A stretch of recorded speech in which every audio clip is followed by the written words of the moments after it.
있어요, 큰 스님. 웬 호들갑이냐? 사람이 진중하지를 못하고. 들어와. 예, 큰 스님.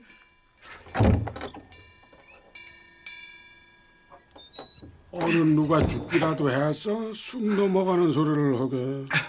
저 나라님께서 전국에 영을 내리셨다고 하옵니다. 거국적으로 군사를 일으키기 위해서요. 군사를 일으켜? 예, 큰 스님. 그리하여 군병을 모집한다는 방이 방방곡곡에 나붙었으며 그뿐만 아닙니다. 전국 사찰에도 어명을 내리시고요.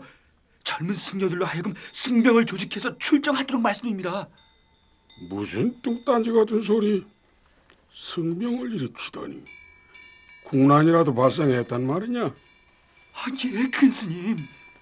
자초지종을 들은 대로 말해봐. 무슨 연건지. 저 명나라 중국을 치기 위해서 우리 고려국 군사가 요동 정벌에 나서기로 했다고 말씀입니다.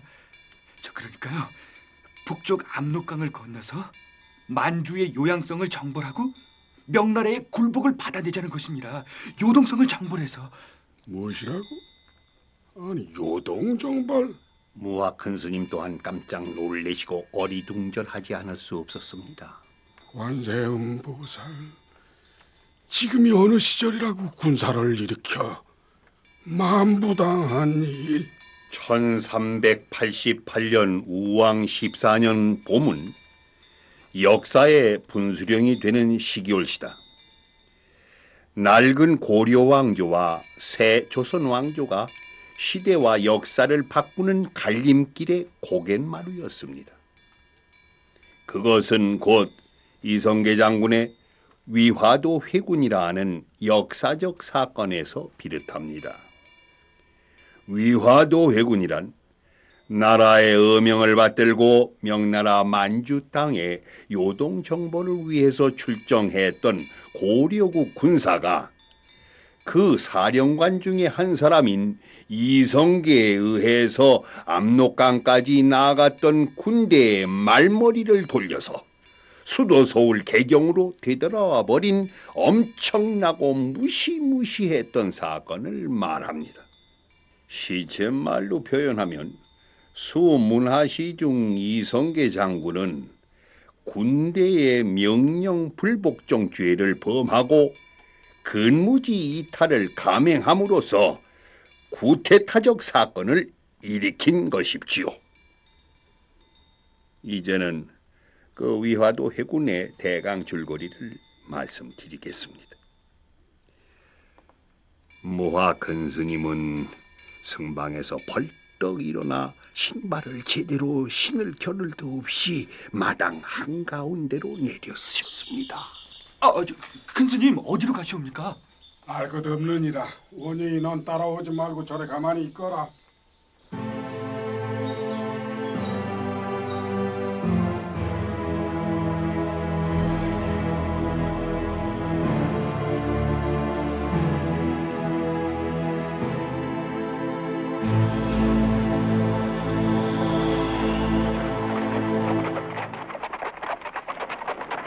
이성계 장군은 말찬 등의 채찍을 휘두르면서 개경으로 달려오고 있었습니다.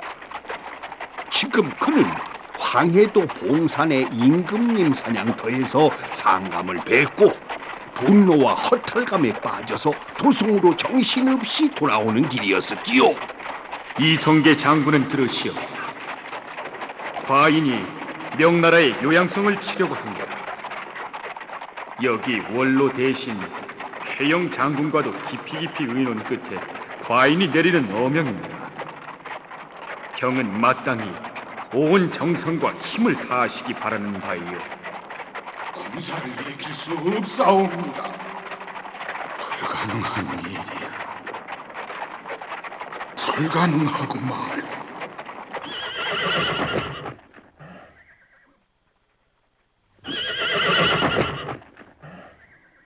집에서 기다리고 있던 다섯째 아들 방원이가 이성계 장군을 총총히 맞이했습니다. 아버님, 돌아오셨습니까? 어서 안으로 드시옵소서. 오냐? 아버님, 무학 대사께서 기다리고 계시옵니다. 무학대사께서? 그래. 나무관세음보살. 대사어른, 관세음보살. 그렇지 않아도 회암사 절로 일간 찾아뵈려던 참이었습니다. 고마우신 말씀. 벌써 화살은 시위를 떠나버린 것 같습니다. 아니 될 말씀. 어르신께서도 소식 못 들으셨습니까? 요동을 치기 위해 군사를 일으키기로. 장군께서는 이를 기필코 막아야 합니다. 지금은 때가 아니에요. 도탄에 빠진 백성의 궁핍과 나라의 어려운 살림살이도 생각을 하셔야죠. 이럴 말씀입니까, 대사어른?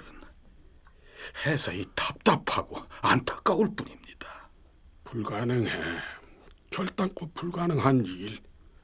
자칫 잘못하다가는 나라의 장래와 국운이 걸린 문제입니다. 아직은 때가 너무 일러요. 그렇지만 조정에서는 아무도 드러내놓고 반대 의향을 말할 처지가 아니지요. 그건 무슨 소리? 지난번에는 공산 부원군 이자송 어른이 반대하시다가 권신 임견미 일당으로 몰려서 억울한 죽음을 당했고, 그리고 또 젊은 선비 하륜이가 엊그제는 양주 땅으로 유배되고 말았답니다. 관세음보살. 그럼 목은 이색이나 정몽주 같은 대신은 그 어르신들 역시 옳게 여기지 않습니다. 원로 대신 최영 장군이 망령나신 게로구만. 저 멀리 몽고 들판으로 쫓겨가 있는 옛날에 죽은 원나라나 떠받들면서 원나라 오랑캐 때는 벌써 20여 년 전에 중원에서 쫓겨나고 망한 나라야. 누가 아니겠습니까, 어르신? 조정의 정황이 그래서인지 이 젊은 주상께서도 말씀을 들으시려 하지 않습니다. 원로 대신 최용 장군 어르신의 고집이 너무나 세십니다요. 막중한 국사를 당신 혼자서 독단하시고 계십니다. 모든 일을 그저 어르신 멋대로 혼자서만. 방원이는 가만히 있거라. 어르신들 앞에서. 그렇지 않습니까, 아버님? 익히 아버님께서도 잘 알고 계시듯이 조정 중신들 사이에서 공론이란 것이 없어요. 최영 장군님 혼자서만 이리 치고 저리 치고 말씀입니다. 그러니까 주상께서도 그저 그 어르신의 눈치만 은근히 살피시고. 이놈 말버릇이 어느 전전이라고. 못하는 소리가 없구나. 관세음보살. 황공스럽습니다, 대사 어르신. 시생을 용서하소서.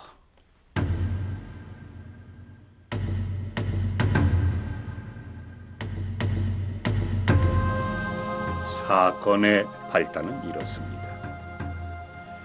그해 3월 달입니다.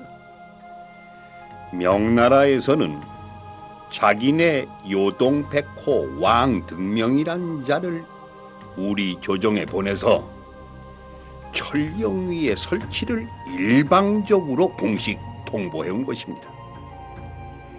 이 철령이란 함경도 철령 지역에서부터 만주 요양성까지 줄을 긋고 자기네의 국경 방비를 위해서 70여 개소의 병참 군용을 설치하고 그 안에 모든 땅을 명나라에 복속시키겠다는 의도였습니다.